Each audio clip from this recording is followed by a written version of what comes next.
नमस्कार, बहुत स्वागत है आपका 8 की कड़क खबरों के साथ। मैं हूं रीनू यादव। शुरुआत करेंगे भोपाल की बड़ी खबर के साथ, जहां आज जयपुर जाएंगे सीएम डॉक्टर मोहन यादव, जहां पर PKC-ERCP परियोजना का कार्यक्रम होगा। प्रधानमंत्री नरेंद्र मोदी परियोजना का शिलान्यास करेंगे। त्रिपक्षीय अनुबंध कार्यक्रम में सीएम शामिल होंगे। 40 लाख से ज्यादा आबादी को मिलेगा पेयजल। मालवा अंचल की 6 लाख हेक्टेयर से ज्यादा भूमि होगी सिंचित। 60 साल पुरानी चंबल मुख्य नहर का होगा आधुनिकीकरण। भिंड, मुरैना और शिवपुरी के किसानों को फायदा होगा। परियोजना के अंतर्गत 21 बांध और बैराज का निर्माण होगा। PKC-ERCP परियोजना का शिलान्यास प्रधानमंत्री नरेंद्र मोदी करेंगे। बड़ी जानकारी आपको दे रहे हैं भोपाल से, जहां पर आज जयपुर जाएंगे CM doctor Mohan Yadav. PKC-ERCP परियोजना का होगा कार्यक्रम, जहां पीएम मोदी परियोजना का शिलान्यास करेंगे। त्रिपक्षीय अनुबंध कार्यक्रम में सीएम होंगे शामिल। 40 लाख से ज्यादा आबादी को पेयजल मिलेगा। मालवा चंबल की 6 लाख हेक्टेयर से ज्यादा भूमि सिंचित होगी, जहां 60 साल पुरानी चंबल मुख्य नहर का होगा आधुनिकीकरण। और सीधे रुक करेंगे संवाददाता शैलेंद्र भदौरिया जुड़ गए हैं। शैलेंद्र, आज जयपुर जाने वाले हैं सीएम डॉक्टर मोहन यादव। एक बड़ी परियोजना का कार्यक्रम का आगाज होने जा रहा है। बिल्कुल आपने ठीक कहा कि मध्य प्रदेश के किसानों के लिए आज बेहद खास दिन है, क्योंकि पार्वती काली सिंध चंबल लिंक परियोजना आज अपना मूर्त रूप लेने जा रही है। यानी आज उसकी आधारशिला रखी जानी है। कई सालों से लगातार जो है वो मध्य प्रदेश सरकार इस प्रयास में थी कि इस लिंक परियोजना को अमली जामा पहनाया जाए, ताकि किसानों को इसका लाभ मिल सके। और इसके साथ ही उस जो पार्वती या चंबल के किनारे जो गाँव बसे हैं उन वहाँ पर पेयजल की व्यवस्था हो सके। देखिए, कहीं ना कहीं कई तरह की अड़चने जो इस पूरे प्रोजेक्ट में आ रही थी। कभी वाइल्ड लाइफ की तरफ से अड़चने आती थी, कभी एनजीटी की तरफ से अड़चने आती थी, और कई बार ये भी देखने में आया कि मध्य प्रदेश में अगर बीजेपी की सरकार थी तो राजस्थान में कांग्रेस की सरकार थी। इस वजह से भी कई दिक्कतें हो रही थी। लेकिन जब एक समान विचारधारा की जब राजनीतिक दल की सरकार आई तो उसके बाद अब ये मूर्त रूप लेने जा रही है। इससे सीधे तौर पर मध्य प्रदेश के 6 लाख किसानों को जो 6 लाख हेक्टेयर से अधिक भूमि जो है वो इसमें सिंचित होगी। कई नहर परियोजनाएं अब मूर्त रूप ले लेंगी। इसके साथ ही 40 लाख लोग जो है ऐसे लोग होंगे जिनको पेयजल से सीधी सुविधा मिल पाएगी। देखिए, चंबल से ग्वालियर के पानी लाने की परियोजना बहुत लंबे समय से लंबित पड़ी है, क्योंकि कहीं ना कहीं कई तरह की अड़चने जो है वो आ रही थी। लेकिन अब जब लिंक परियोजना की अनुमति मिल गई है, आज उसकी आधारशिला रखी जा रही है, तो ऐसे में मध्य प्रदेश के जो आसपास के इलाके के रहने वाले जहां पेयजल का संकट रहता है, उस पेयजल के संकट को दूर किया जाएगा। देखिए, जयपुर में यह प्रमुख कार्यक्रम रखा गया है, क्योंकि त्रिपक्षीय ये अनुबंध होना है जिसमें केंद्र सरकार प्रमुख है। इसके अलावा मध्य प्रदेश की सरकार और राजस्थान की सरकार, यानी तीनों सरकारों के बीच MOU आज होने वाला है। और जिस तरीके से जो आधारशिला रखी जा रही है उसमें लगभग 72,000 करोड़ रुपए का खर्च जो है वो आने वाला है। बड़ी बात यह है कि 90% जो राशि है वो केंद्र सरकार वहन करेगी, केवल 10% राशि जो है वो राज्य सरकारों को देने होगी। तो देखिए, अटल बिहारी वाजपेयी की सरकार में इस तरह की योजनाओं का शुभारंभ करने की बात हुई थी, और उसके बाद मध्य प्रदेश में ये पहली जो लिंक परियोजना है वो शुरू होने जा रही है। अगर मैं दूसरी परियोजना की बात करूं तो आने वाले समय में केन बेतवा लिंक परियोजना भी शुरू होने वाली, जो अटल बिहारी वाजपेयी के जन्मदिन यानी 25 दिसंबर को उसकी आधारशिला रखी जाएगी। उसमें भी प्रधानमंत्री नरेंद्र मोदी शामिल होने के लिए मध्य प्रदेश के खजुराहो में आने वाले हैं। जी बिल्कुल, बहुत शुक्रिया आपका शैलेंद्र। लगातार जुड़े रहिए, आगे भी आपसे जानकारी लेंगे। और इस तरीके से ये बड़ा आयोजन होने जा रहा है और इसमें मुख्यमंत्री भी शामिल होंगे। खबर भोपाल से, शीत सत्र का आज दूसरा दिन है और आज पेश हो सकता है अनुपूरक बजट, जहां वित्त मंत्री सदन में अनुपूरक बजट पेश करेंगे। कार्यवाही के दौरान 2 ध्यानाकर्षण, अर्चना चिटनिस, हेमंत कटारे का ध्यानाकर्षण होगा। बड़ी जानकारी है भोपाल से, शीत सत्र का आज दूसरा दिन है और आज देखना यह है कि जो विधानसभा की कार्यवाही है इस दौरान किस तरीके की स्थितियां बनती हैं। हालांकि आज अनुपूरक बजट भी पेश किया जाना है। वित्त मंत्री सदन में अनुपूरक बजट पेश करेंगे। संवाददाता शैलेंद्र भदौरिया जुड़े हुए हैं। शैलेंद्र, शीत सत्र का दूसरा दिन है आज और आज अनुपूरक बजट भी पेश किया जाना है।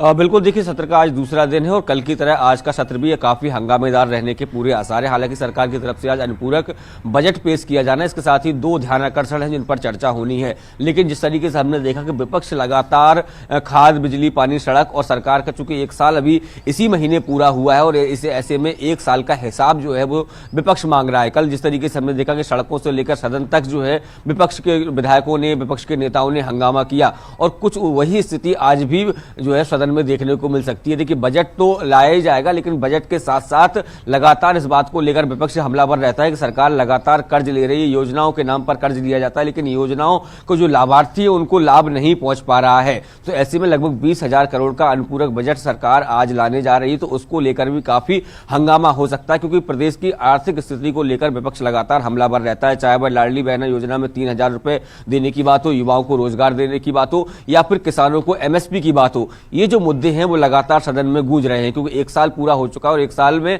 विपक्ष जवाब चाह रहा है कि जो वादे आपने जनता से चुनाव में किए थे वो अब तक पूरे क्यों नहीं किए। और यही कारण है कि कल देर रात सीएम हाउस में विधायक दल की बैठक भी आयोजित की गई थी, जिसमें पूरी रणनीति तैयार की गई है कि जिस तरीके से विपक्ष हमलावर हो रहा है, विपक्ष को किस तरीके से जवाब देना है, इस सब इसकी तैयारी पहले ही पूरी कर ली गई है। बिल्कुल शैलेंद्र, बहुत शुक्रिया आपका तमाम जानकारी साझा करने के लिए, और इस तरीके से आज भी हंगामेदार रहने के आसार नजर आ रहे हैं। खबर भोपाल से है। प्रदेश में सर्दी का सितम जारी है। पचमढ़ी में सबसे ज्यादा ठंड देखी गई है। पचमढ़ी में न्यूनतम जो तापमान है वो 1.9 डिग्री दर्ज किया गया और 10 जिलों में 5 डिग्री पर लुढ़का पारा। राजधानी भोपाल में 3.3 डिग्री दर्ज किया गया तापमान। 12 से ज्यादा जिलों में शीतलहर का प्रकोप देखा जा रहा है। बड़ी जानकारी भोपाल से, जहां पूरे प्रदेश में सर्दी का सितम जारी है। सितम का सर्दी, और इस दौरान लोग काफी आनंद भी लेते हैं, लेकिन कुछ परेशानियां भी उठाते हैं। आप देखेंगे जहां पर गाड़ियों के ऊपर बर्फ की एक मोटी परत जम जाती है, और सबसे ज्यादा पचमढ़ी में 1.2 डिग्री के आसपास तापमान है। 1.9 डिग्री या 10 डिग्री तापमान पहुंच जाता है, और 10 जिलों में 5 डिग्री के आसपास पारा पहुंच चुका है। तो वही खबर ग्वालियर से, जहां ठंड और कोहरे का असर देखा जा रहा है। न्यूनतम तापमान 6 डिग्री रिकॉर्ड किया गया है। सामान्य से 3 डिग्री कम रहा रात का तापमान। अंचल में सुबह छाया रहा घना कोहरा, और इस दौरान लोग जो सड़कों पर निकल रहे हैं वो अपने वाहन की लाइट्स जलाकर निकल रहे हैं, और कोहरे की धुंध इतनी ज्यादा है कि कुछ दूरी पर ही दिखाई देना बंद हो जाता है। अंचल में सुबह से ही घना कोहरा छाया हुआ है।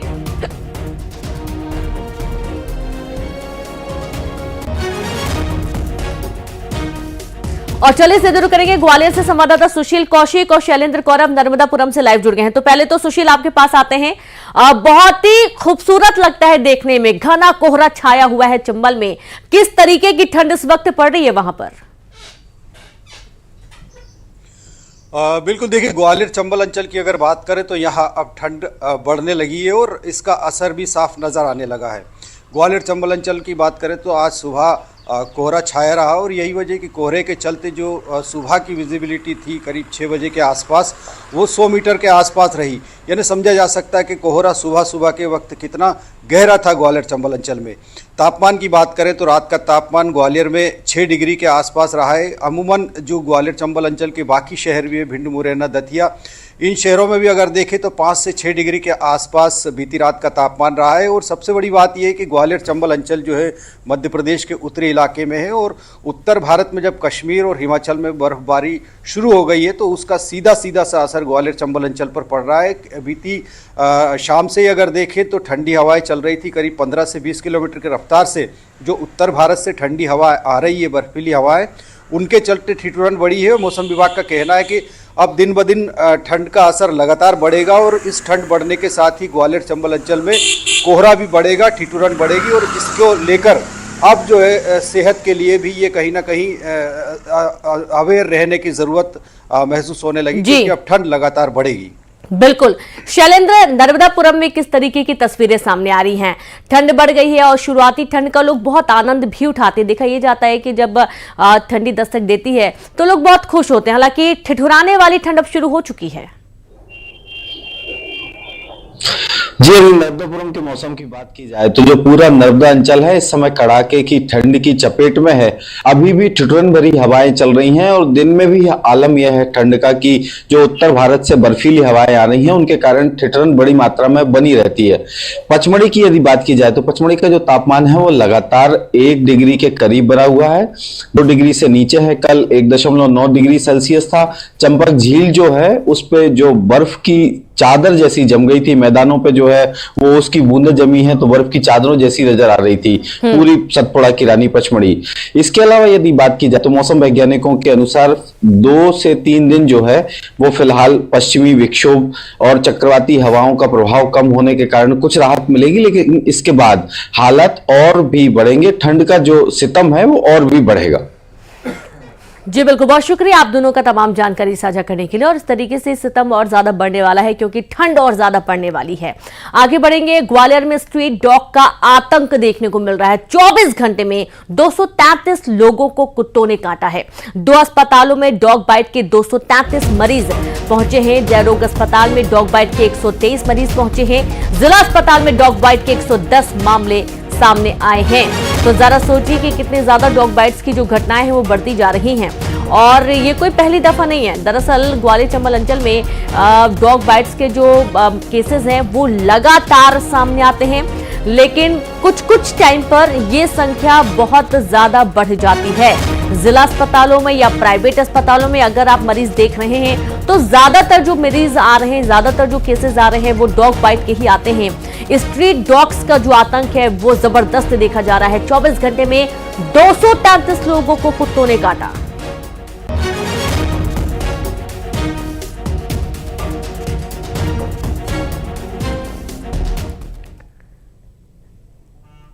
और अब जांजगीर चांपा से खबर है, जहां खनन माफिया पर प्रशासन ने बड़ा एक्शन लिया है। कलेक्टर के निर्देश पर हुई बड़ी कार्रवाई। कई ट्रैक्टर और हाईवा जब्त कर लिए गए। चेन माउंटेन मशीन को किया गया सील।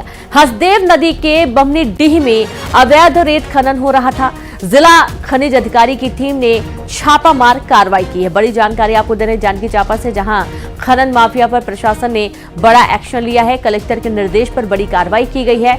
तो वहीं कई ट्रैक्टर और हाईवा जब्त किए गए हैं। चेन माउंटेन मशीन को सील कर दिया गया। हसदेव नदी के बमनी डीह में अवैध रेत खनन हो रहा था। जिला खनिज अधिकारी की टीम ने छापा मारा है।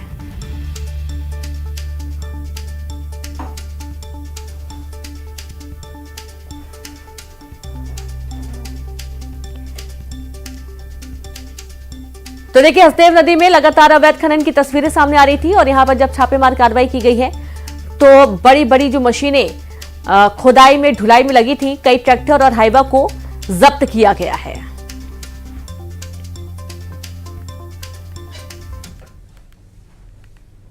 और चलिए अब आगे बढ़ेंगे, बात करेंगे बौलादा बाजार में मिनी स्टेडियम शराबियों का अड्डा बन चुका है। खिलाड़ियों की सुविधा के लिए मिनी स्टेडियम बनाया गया था, लेकिन शाम होते ही स्टेडियम में असामाजिक तत्वों का डेरा लगा रहता है। स्टेडियम से कुछ ही दूरी पर पुलिस मुख्यालय भी है, लेकिन इसका कोई असर, कोई डर शराबियों पर नहीं है।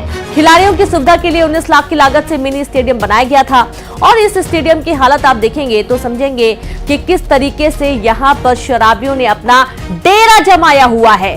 ताश के पत्ते पड़े हुए हैं, सिगरेट्स के डिब्बे पड़े हुए हैं, शराब की बोतलें आपको देखने को मिल जाएंगी। कुछ ही दूरी पर पुलिस मुख्यालय है, उसके बावजूद कोई खौफ, कोई डर नहीं, कानून का कोई लिहाज नहीं। और खबर कांकेर से है, जहां पर हादसे के बाद पलटी बस को उठा लिया गया है। केशकाल घाट में मरम्मत का काम शुरू होने से रास्ते को डाइवर्ट किया गया और डाइवर्ट मार्ग पर क्षमता से ज्यादा गाड़ियां चल रही थीं। 35 यात्रियों से भरी बस कल ट्रक से भिड़ गई थी। हादसे के बाद बस पलट गई थी। बड़ी जानकारी आपको दे रहे हैं कांकेर से। हादसे के बाद पलटी बस को उठा लिया गया। केशकाल घाटी में मरम्मत का काम शुरू हो रहा था और इसके चलते कुछ रास्तों को डाइवर्ट किया गया है। डाइवर्ट मार्ग पर क्षमता से ज्यादा गाड़ियां हैं और 35 यात्रियों से भरी बस कल ट्रक से भिड़ गई थी और पलट गई थी। हादसे के बाद बस पलट गई थी और इस बस को अब उठा लिया गया है।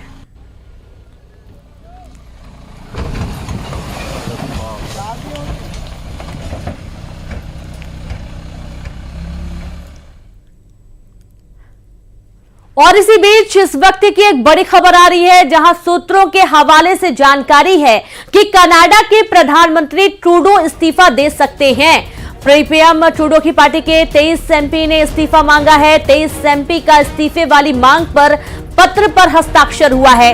कनाडा के डिप्टी पीएम ने इस्तीफा दिया है। कनाडा के वित्त मंत्री ने भी इस्तीफा दे दिया है और अब जानकारी मिल रही है सूत्रों के हवाले से कि कनाडा के प्रधानमंत्री ट्रूडो इस्तीफा दे सकते हैं। पीएम ट्रूडो की पार्टी के 23 एमपी ने इस्तीफा मांगा है और उन्होंने इस्तीफे वाली मांग पत्र पर हस्ताक्षर भी कर दिए हैं।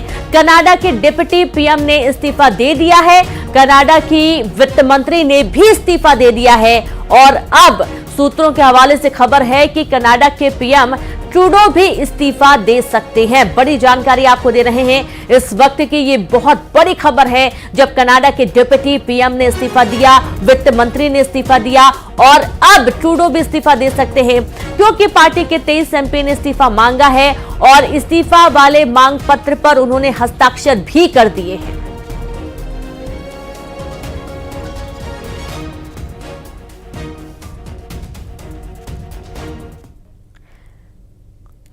इंडिया गठबंधन ईवीएम के मुद्दे पर दो फाड़ होता हुआ दिखाई दे रहा है। नेशनल कॉन्फ्रेंस के नेता और जम्मू कश्मीर के मुख्यमंत्री उमर अब्दुल्ला के बाद तृणमूल कांग्रेस के नेता अभिषेक बनर्जी ने भी इस मुद्दे को आधारहीन बता डाला।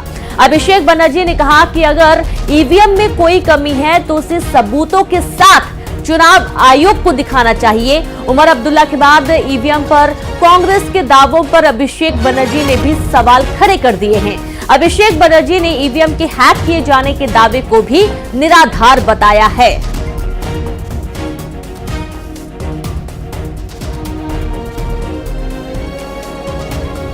जो लोग ईवीएम पे सवाल उठा रहे हैं, अगर उनके पास कुछ है तो इलेक्शन कमीशन को जाके वो डेमो दिखानी चाहिए कि भाई हमारे पास ये वीडियो है।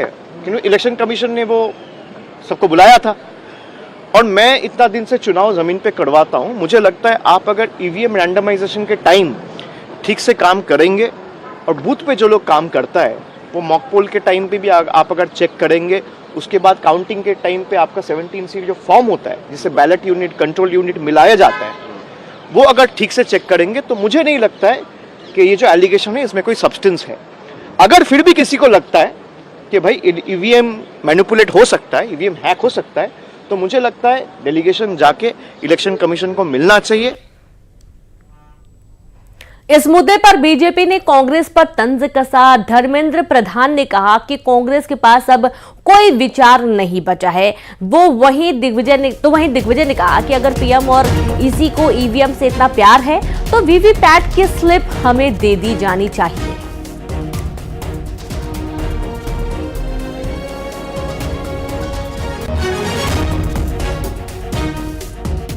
हिंदी वालों को पूछो आपने आपस में क्यों झगड़ रहे हैं, नेतृत्व को लेके, इलेक्शन कमीशन को लेके। देखो ये जब हार रहे हैं, विशेष करके कांग्रेस पार्टी के पास कोई आइडियाज बची नहीं है।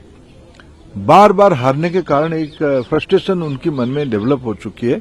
उसकी प्रतिफलन अभी संसद में जब चर्चा हुई, संविधान की 75वां साल में जो चर्चा हुई, जिस प्रकार की अंतसार शून्य चर्चा कांग्रेस पार्टी की ओर से किया गया, ये बहुत ही सोचने लायक विषय है। कांग्रेस पार्टी की दिवालियापन कहां तक जाके पहुंचेगी। तो वैसे बैलेट पेपर के पक्ष में है, लेकिन मशीन वालों को मशीन से इतना ही प्रेम है, माननीय प्रधानमंत्री जी और इलेक्शन कमीशन को इतना ही प्रेम ईवीएम से है, तो भाई उस वीवीपैट स्लिप को डब्बे में क्यों गिराते हो? 7 सेकंड के दर्शन के लिए हमें हाथ में दे दो और उसको हम बैलेट बॉक्स में डाल देंगे, गिनती करवा लो। और गिनती करवाने में कोई ज़्यादा समय नहीं लगने वाला है, क्योंकि जहां आप 14 टेबल 16 टेबल लगाते हो, उससे ज़्यादा 50 टेबल लगा दो।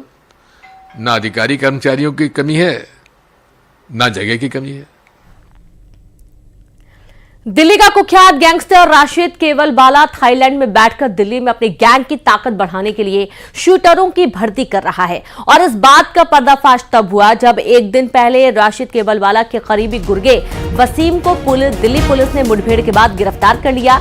पुलिस ने बताया कि वसीम फर्श बाजार डबल मर्डर केस में वांटेड आरोपी है। वसीम सिग्नल ऐप के जरिए राशिद केवलबाला से बात करता था। वसीम हाल में मुठभेड़ में मारे गए सोनू मटका का करीबी भी था। वसीम के कब्जे से एक हथियार और कुछ कारतूस भी बरामद हुए हैं। बताया जा रहा है कि वसीम तिहाड़ जेल में बंद हाशिम बाबा से भी जुड़ा हुआ है।